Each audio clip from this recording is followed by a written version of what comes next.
Captain Jake Morrison looked out at the twisted metal floating in space and felt his stomach turn. The wreckage spread across several miles, pieces of what used to be a Vorthak assault ship now spinning slowly in the cold darkness. He had seen many destroyed ships in his 15 years of service, but this one was different. The hull showed deep claw marks, as if the ship had been torn apart from the inside. "Sir, we are picking up something strange," said Lieutenant Amy Carter from her station. She was young but good at her job. Her fingers moved quickly over the scanner controls. "There are life signs in the wreckage, very faint, but they are there." Jake raised an eyebrow. Nothing should be alive in that mess. The Vorthak ship had been destroyed days ago, according to their intelligence reports. Space was cold and deadly. Whatever was out there should have died by now. "Send a team to check it out," Jake ordered. "But be careful. We do not know what we might find." The boarding party took 2 hours to cut through the damaged hull and reach the cargo hold. When they called back to the ship, their voices were filled with confusion and wonder. Jake decided to go see for himself. What he found made him stop in his tracks. In a small section of the cargo hold that still had air and heat, 3 small creatures huddled together.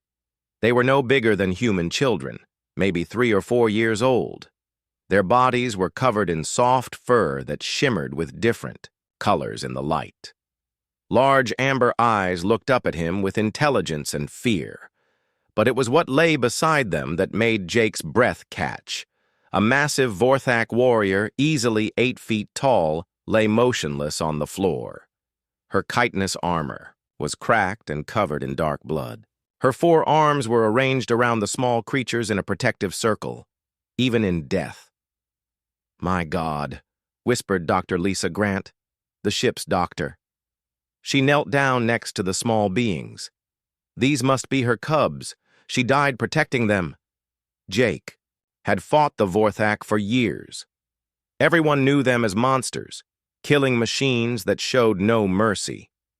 They destroyed planets and enslaved entire populations. Their warriors were said to be unstoppable in battle. But here was proof that even the most feared creatures in the galaxy could love their children. The 3 cubs made soft, chittering sounds as the humans approached. They pressed closer together, clearly afraid but not running. The largest of the 3, with darker fur and bright green eyes, stepped slightly in front of the other 2. Even as a child, it was trying to protect its siblings. "What do we do with them?" asked Amy. "Regulations say we should report any alien contact to command and wait for orders." Jake looked down at the 3 orphaned cubs. They were so small, so helpless. Their mother had died keeping them safe, and now they had no one. The right thing to do would be to follow protocol. Contact headquarters, wait for the science teams, let the bureaucrats decide their fate. But Jake had seen what happened to alien specimens before. Tests, experiments, years locked in laboratories while scientists poked and prodded them. These were not specimens. They were children who had just lost their mother. "We take them with us," he said finally. "Sir, that is against regulations," Amy said carefully. "Command will not be happy." "Command does not have to know yet," Jake replied. "Set up a secure area in Medical Bay 2. Make sure they have food, water, and warmth. We will figure out the rest later." Dr. Grant was already scanning the cubs with her medical equipment. "Their vital signs are stable but weak. They are malnourished and probably dehydrated. With proper care, they should recover fully." Moving the cubs to the ship proved easier than expected. They seemed to understand that the humans were trying to help. The largest one even reached out with a small, clawed hand to touch Jake's arm as he carefully lifted it. Over the next few days, Jake found himself spending more and more time in the medical bay. The cubs were fascinating. They learned quickly, picking up basic human gestures and sounds. They ate the food the ship's kitchen provided, though they clearly preferred meat. Most surprisingly, they seemed to enjoy human company. The crew was divided about their new passengers. Some thought Jake was crazy for keeping enemy aliens on board. Others were charmed by the small creatures and their obvious intelligence. But everyone agreed on one thing. The cubs were just children, and children deserve protection. Jake named them after old Earth things he remembered from his childhood. The largest, most protective one became Rex. The smallest, with the softest fur and gentlest manner, became Luna. The middle one, who was always exploring and getting into things, became Nova. "They are adapting faster than I thought possible," Dr. Grant reported after a week. "Their brains are developing at an incredible rate. They are not just learning our language and customs. They are changing to fit them." Jake watched through the observation window as the three cubs played with some simple toys the crew had made for them. Rex was teaching the other two some kind of game, chittering instructions in their alien language. But every few minutes, one of them would look toward the door as if waiting for someone. They were waiting for him, Jake realized. In just 1 week, they had begun to see him as their protector, their new father figure. The thought was both touching and terrifying. He was a starship captain, not a parent. What did he know about raising children, especially alien children? But as Luna looked up and made a happy chittering sound when she saw him enter the room, Jake knew he had already made his choice. These 3 orphaned cubs needed someone to care for them, and he would be that someone. Whatever the consequences, whatever command said when they found out, he would protect them just as their mother had died trying to do. The war with the Vorthak would continue, but aboard the UCS Defender, 3 enemy children would grow up knowing love instead of hate. 3 months had passed since Jake found the cubs, and life aboard the UCS Defender had changed in ways no one expected. Rex, Luna, and Nova had grown noticeably larger and stronger. More importantly, they had begun to act more like human children than alien creatures. The biggest surprise was how quickly they learned to walk upright. Vorthak were naturally built to move on 4 legs, but the cubs started copying the humans around them. Within weeks, they were stumbling around on 2 legs, holding onto furniture and walls for support. Now they walked almost as well as any human child. "It is remarkable," Dr. Grant told Jake as they watched Nova try to help engineer Pete Wilson fix a broken console. The young Vorthak was handing him tools and chittering what sounded like questions. "Their entire body structure is adapting. Their spine is straightening. Their leg muscles are developing differently.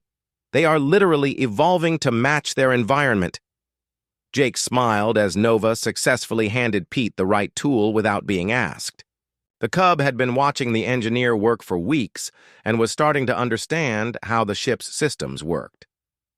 "They are smart," he said. "Smarter than most adults I know." The crew had initially been nervous about having Vorthak aboard their ship, even young ones. But it was impossible to stay afraid of the cubs for long. Rex would comfort anyone who seemed sad, bringing them small gifts or just sitting quietly beside them. Luna had an amazing ability to sense when someone was hurt or sick, often finding injured crew members before they even realized they needed help. Nova was endlessly curious about everything, asking questions in their improving English and trying to help with repairs. "Papa Jake," Luna called from across the recreation room. She had started calling him that a month ago, and the name had stuck. Her pronunciation was getting better every day, though her voice still had the musical quality of her native language.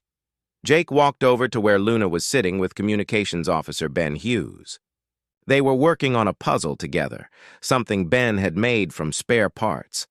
Luna's small claws were perfect for manipulating tiny pieces. "Look, Papa," she said proudly, showing him the completed section. "Ben teaches me about stars." "That is wonderful, sweetheart," Jake said, ruffling the soft fur on her head.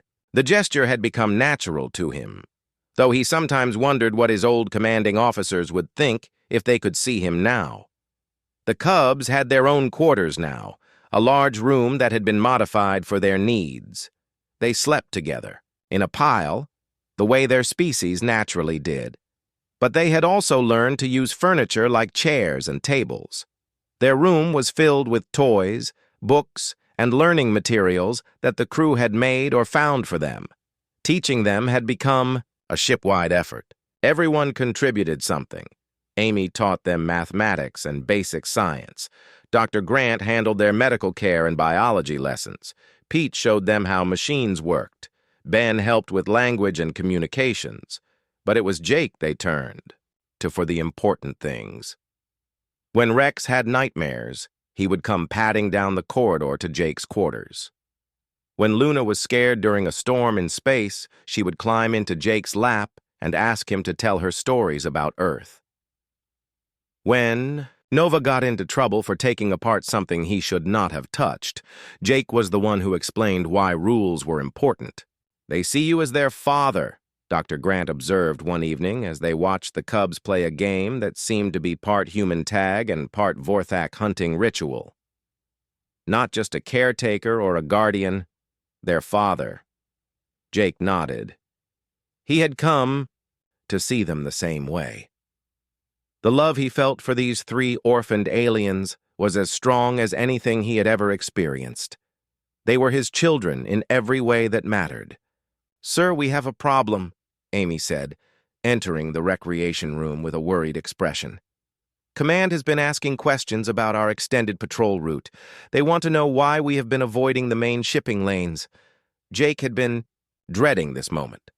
For months, he had kept the Defender away from other human ships and stations, afraid that someone would discover his secret. But they could not stay hidden forever. Eventually, they would have to return to port. And then, there would be questions he could not answer. "How long do we have?" he asked. "A few weeks, maybe a month," Amy replied. "After that, they will send someone to find us." Jake looked at Rex, Luna, and Nova. They were playing happily, completely unaware that their world might be about to change. Again. Rex was teaching his siblings a human game he had learned from the crew, his chittering mixed with broken English as he tried to explain the rules. "Papa sad?" Luna asked, noticing his expression. She walked over and took his hand in her, small, clawed one. "Luna help?" "No, sweetheart," Jake said, forcing a smile. "Papa is just thinking."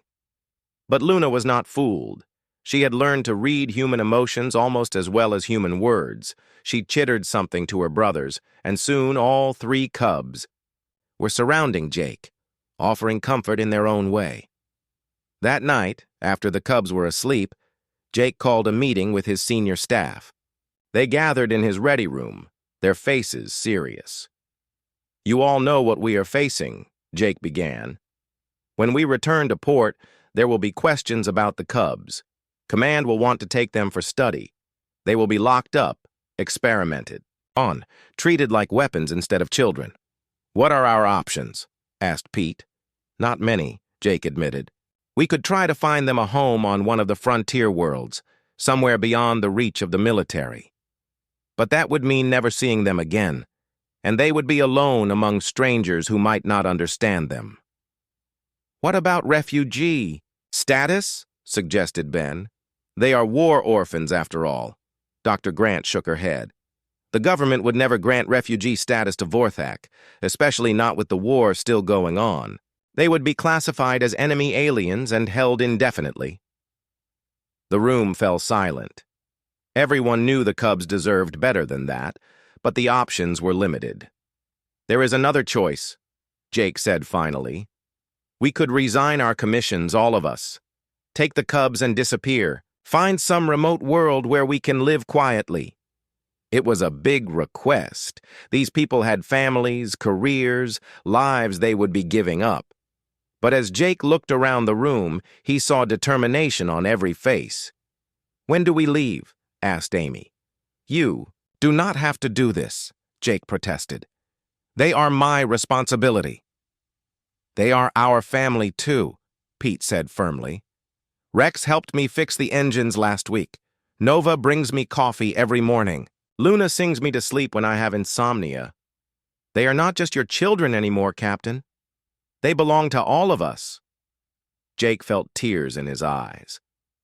These people were willing to sacrifice everything for 3 alien cubs they had known for only a few months.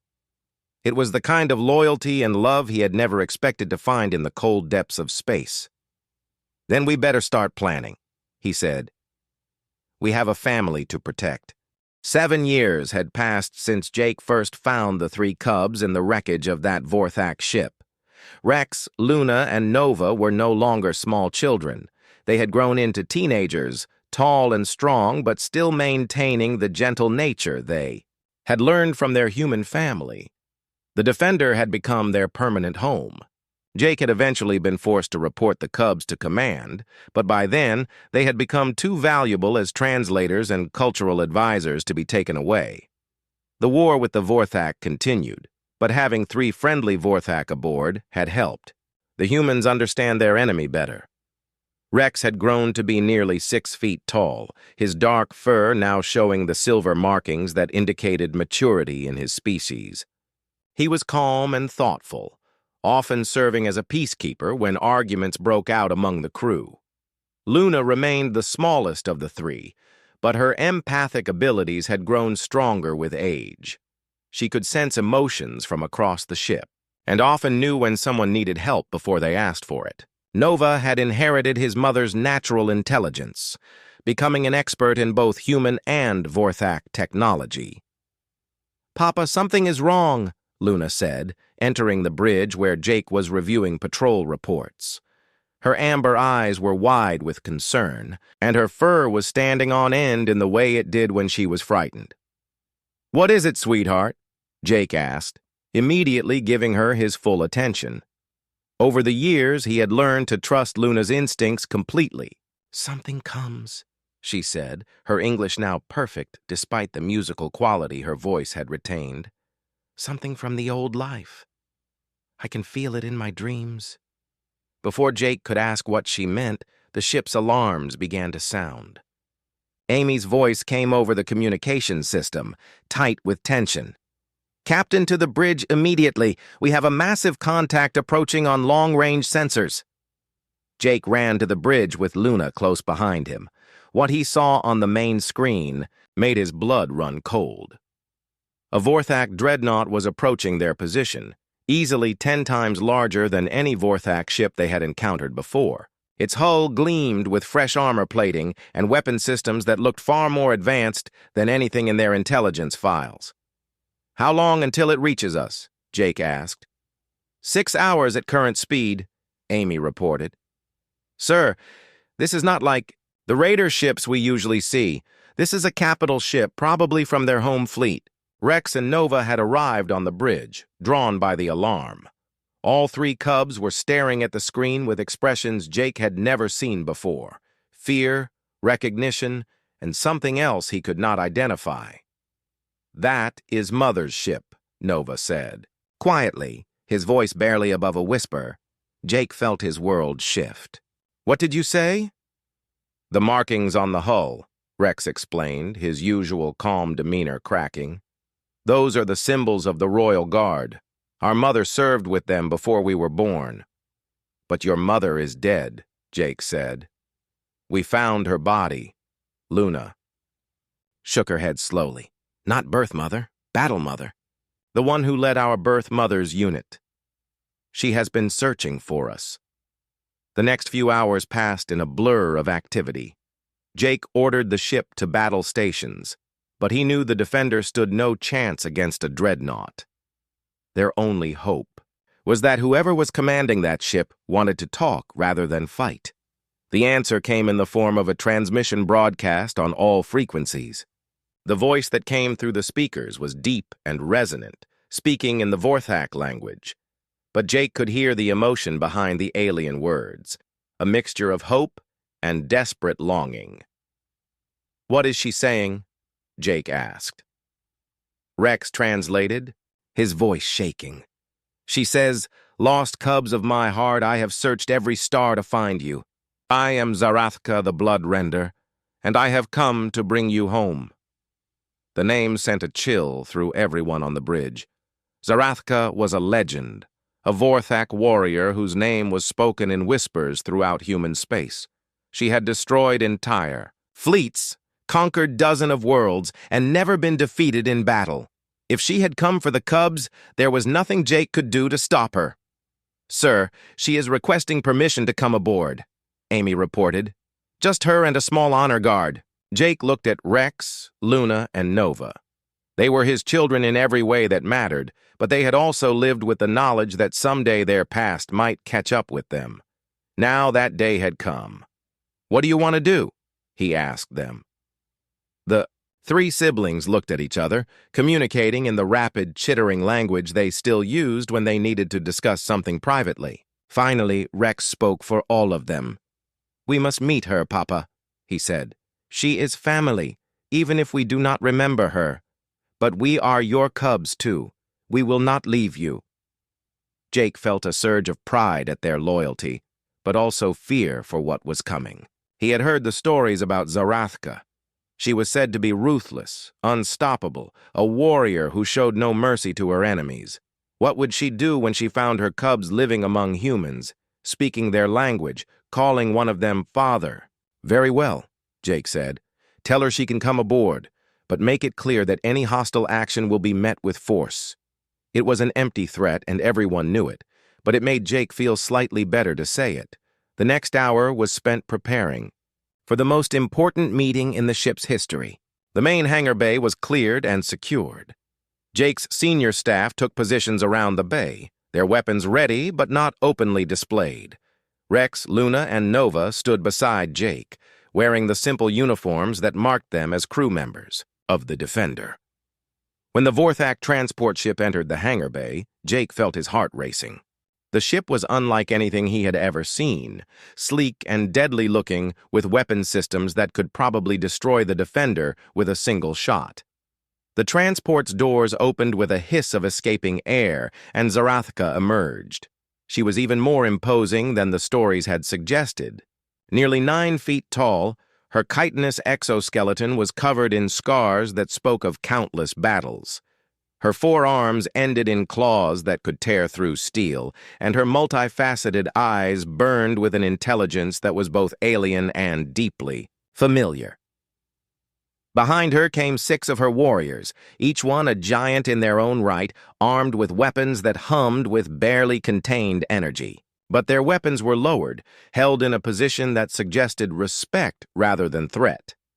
For a long moment, the two groups simply stared at each other across the hangar bay. Then, Zarathka's gaze fell on Rex, Luna, and Nova, and everything changed. The sound that came from the great warrior was unlike anything Jake had ever heard. It was a cry of joy, grief, and desperate longing all rolled into one. Her massive form trembled as she saw her cubs, grown tall and strong, but still recognizably the children she had lost so long ago. Rex was the first to move, taking a hesitant step forward. "Battle Mother?" he said in the Vorthak language. Zarathka responded with a flood of rapid chittering, her voice breaking with emotion. Luna and Nova joined their brother, and soon all 3 cubs were speaking rapidly with the warrior who had searched the galaxy to find them. Jake could not understand the words, but he could see the reunion unfolding before him.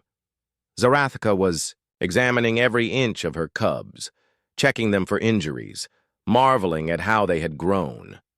The cubs were answering her questions, gesturing toward Jake and the crew, clearly explaining how they had come to be here. Then something in the conversation changed. Zarathka's posture became more rigid, and her warriors shifted nervously behind her. She was looking at Jake now, her alien eyes studying him with an intensity that made him want to step backward.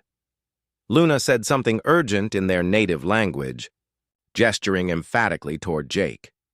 Nova and Rex joined in, their voices becoming more insistent. They were arguing with their battle mother, defending something or someone. Finally, Zarathka silenced them with a gesture and walked slowly across the hangar bay toward Jake. Each step brought her closer, and Jake could see the scars on her armor, the weapons at her sides, the barely contained power in her movements. When she was close enough to touch him, she stopped and looked down at the human who had raised her cubs. The silence in the hangar bay was so complete that Jake could hear his own heartbeat. Zarathka stood before him, towering over his human form like a mountain of living armor and controlled fury. Her multifaceted eyes studied every detail of his face, and Jake forced himself not to look away despite every instinct screaming at him to run. "You are the one," she said finally, her voice a low rumble that seemed to vibrate through the deck plates. Her English was heavily accented but clear. "You are the human who stole my cubs." Jake felt his crew tense behind him, hands moving toward D. Weapons that would be useless against the Vorthak warriors in the bay. But he held up a hand to stop them. This moment had been coming for 7 years, and he would face it as he had faced everything else, with honesty and courage. "I did not steal them," Jake said, his voice steady despite the fear coursing through his veins. "I found them dying in the wreckage of a destroyed ship. Their mother was dead. They had no one." Zarathka's eyes flashed with something that might have been pain. "Kethara was my battle sister," she said. "We fought together for 20 cycles. When her ship was destroyed, I searched the debris for days but found nothing. The humans had already taken everything of value." "Including your cubs," Jake said, understanding dawning on him. "You thought we had captured them. For 7 years, I have hunted your kind across the stars." Zarathka continued, her voice growing harder.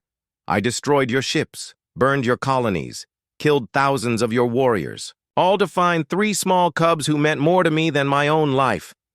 Rex stepped forward, placing himself between Jake and his battle mother. "Papa Jake saved us," he said firmly in English, making sure both sides could understand. "We were dying. He gave us food, shelter, love. He raised us as his own children."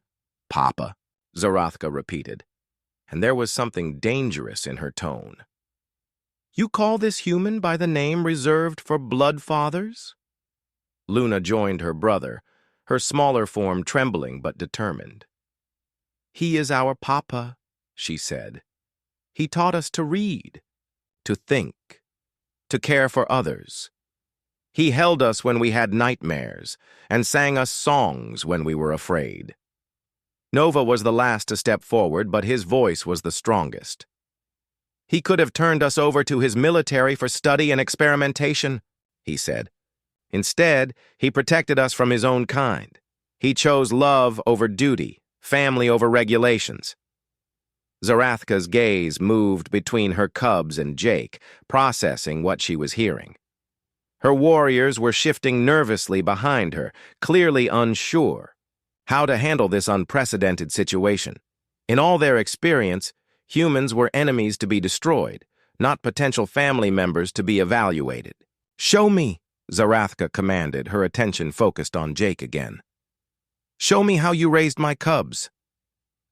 Jake was not sure what she wanted, but Luna took his hand and began leading him toward the exit. "Come, Battle Mother," she said. "We will show you our home." The procession that moved through the corridors of the Defender was unlike anything the ship had ever seen. Jake walked beside Luna, with Rex and Nova flanking them.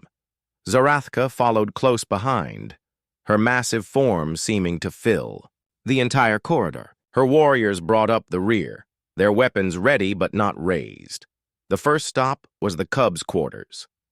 The room had been expanded several times over the years as they grew, but it still contained mementos from their childhood, toys made by crew members, books in both human and Vorthak languages, pictures drawn by young hands and proudly displayed on the walls. Zarathka examined everything with intense curiosity. She picked up a stuffed animal that Pete had made for Luna when she was small, running her claws gently over the soft fabric. She studied the pictures on the walls, scenes of family dinners and birthday parties, and quiet moments of a childhood she had never expected her cubs to have. "You celebrated their birthdays," she observed, looking at a picture of all 3 cubs surrounded by smiling crew members and a cake with candles. Every year, Jake confirmed.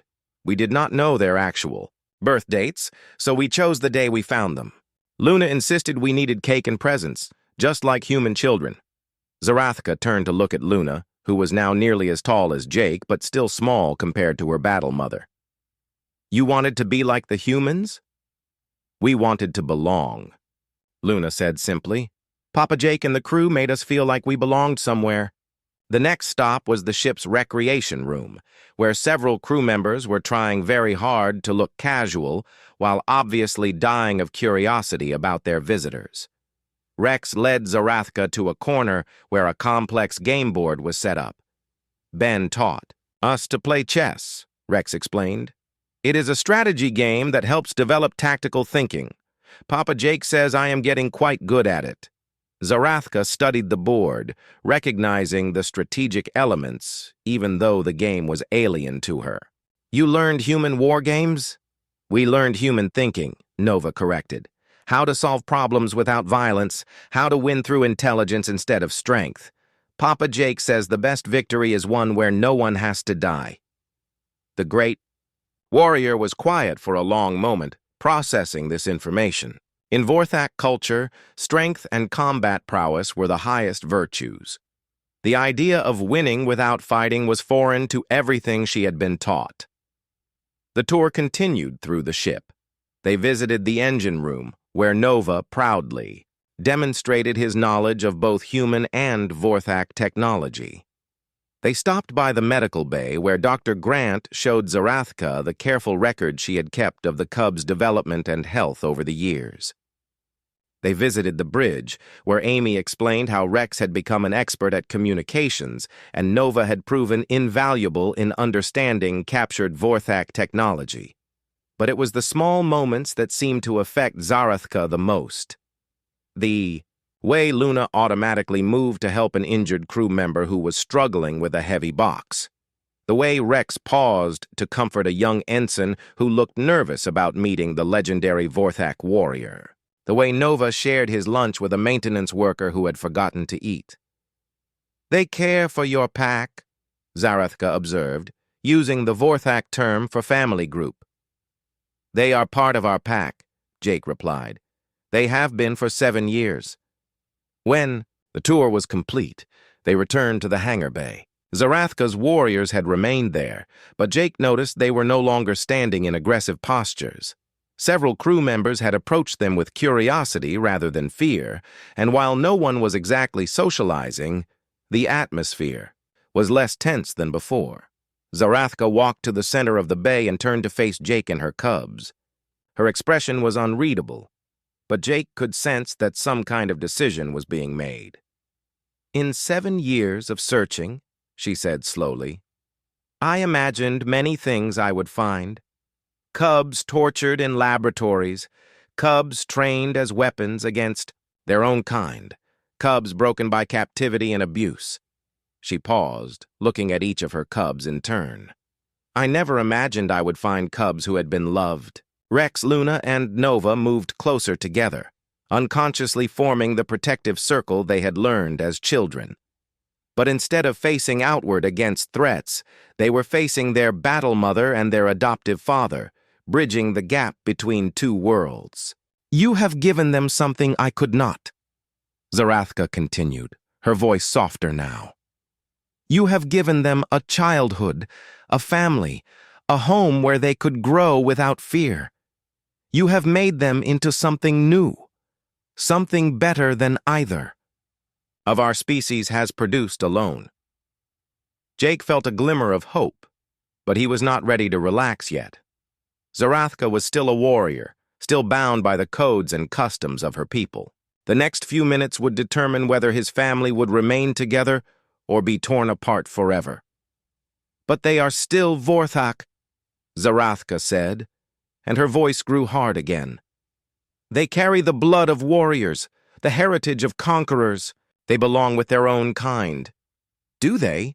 Jake asked quietly. Look at them. Really look at them. They are not conquerors. They are healers, peacemakers, bridge builders. They are what both our species could become if we chose love over hate. Zarathka's multifaceted eyes studied the three cubs who stood between her and the human who had raised them. In them, she saw the future of both species, a future she had never imagined possible. The moment stretched between them like a bridge across an impossible gap. Zarathka stood motionless, her alien features unreadable as she looked from Jake to her cubs and back again. Rex, Luna, and Nova waited in the space between their two. Parents, belonging fully to neither world, yet somehow connecting both. Then something shifted in Zarathka's posture. The rigid stance of a warrior began to soften, and when she spoke again, her voice carried a weight of emotions that Jake had never heard from a Vorthak before. "For 7 years, I have been consumed by rage," she said, her words echoing in the silent hangar bay. "Rage at the humans who I believed had stolen my cubs. Rage at myself for failing to protect them. Rage at a universe that would take innocent children from those who loved them." She took a step closer to Jake, and he could see something glistening in her multifaceted eyes. "But standing here, seeing what my cubs have become, I realize that my rage has been misdirected.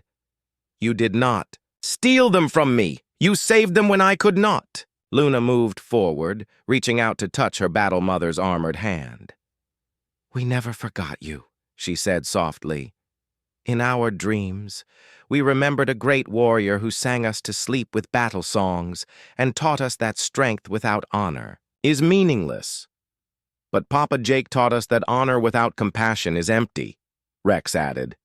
"He showed us that true strength comes from protecting those who cannot protect themselves, not from conquering those who are weaker." Nova stepped forward as well, his voice filled with the same mixture of respect and love that he had always shown Jake.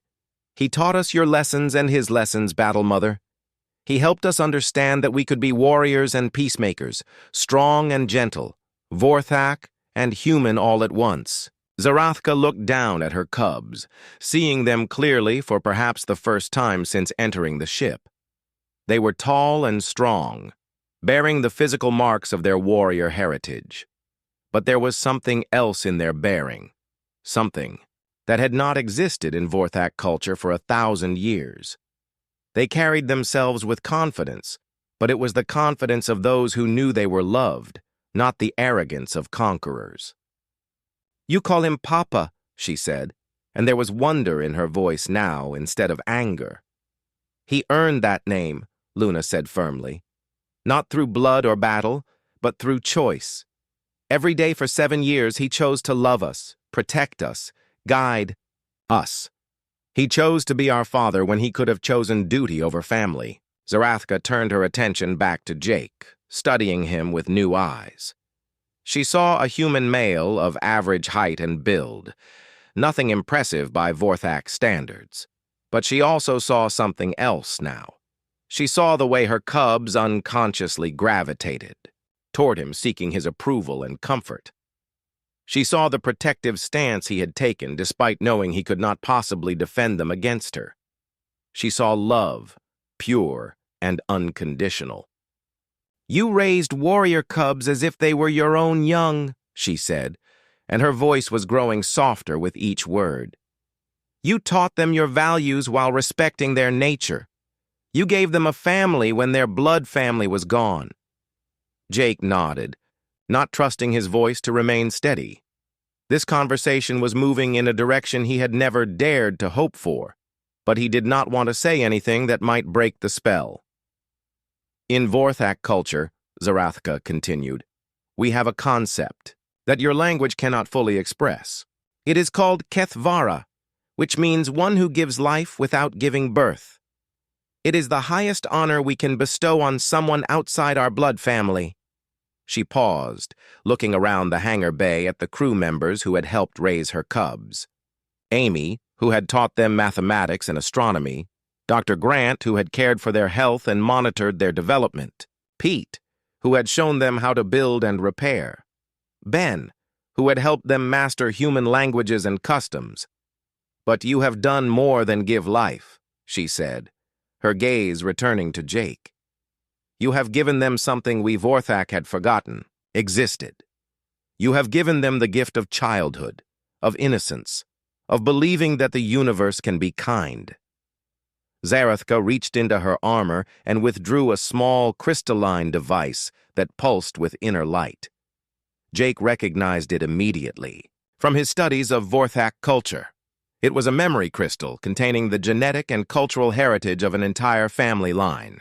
This contains the memories of my bloodline stretching back 3,000 years, she said, holding the crystal reverently. Battle songs, warrior codes, the history of our people. It was meant for my cubs when they came of age. She held the crystal out toward Jake, and several of her warriors hissed in shock. To give such a sacred artifact to an alien was unthinkable, a violation of every tradition they held dear. But they are not fully Vorthak anymore, Zarathka continued, ignoring her warriors' protests. They are something new, something that bridges our peoples. They will need both sets of memories, both cultures, to fulfill their destiny.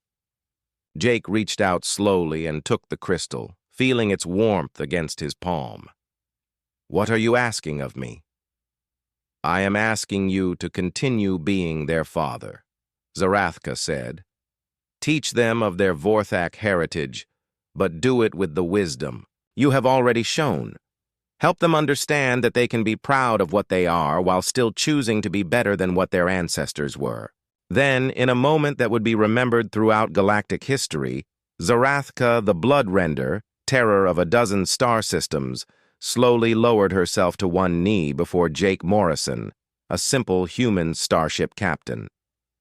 The sound that came from her warriors was like a collective gasp of horror. In all their history, no Vorthak had ever knelt before an alien. It was a gesture reserved for only the highest royalty, a sign of absolute respect and submission. You have honored my bloodline more than any victory I have ever won, Zarathka said, her head bowed. You have raised my cubs with love when I could only have raised them with discipline. You have taught them to see beyond the boundaries of species and hatred. You have shown them that family is not about blood, but about choice. Jake stared down at the kneeling warrior, overwhelmed by the magnitude of the gesture. Around the hangar, both humans and Vorthak watched in stunned silence as two species took their first real step toward understanding each other. Rise, Zarathka, Jake said gently. A parent should never kneel to another parent. We are equals in this, partners. In raising these remarkable children, Zarathka stood slowly, and when she looked at Jake again, there was something new in her expression. Respect, gratitude, and perhaps the beginning of friendship. The war between our peoples has gone on too long, she said. Too many have died. Too much hatred has been spread. But perhaps it can end with them. She gestured toward Rex, Luna, and Nova, who were watching the exchange with wonder in their eyes. They will be ambassadors between our worlds, Jake said, understanding. Living proof that our species can not only coexist, but can love each other as family. Rex stepped forward, his voice filled with new confidence.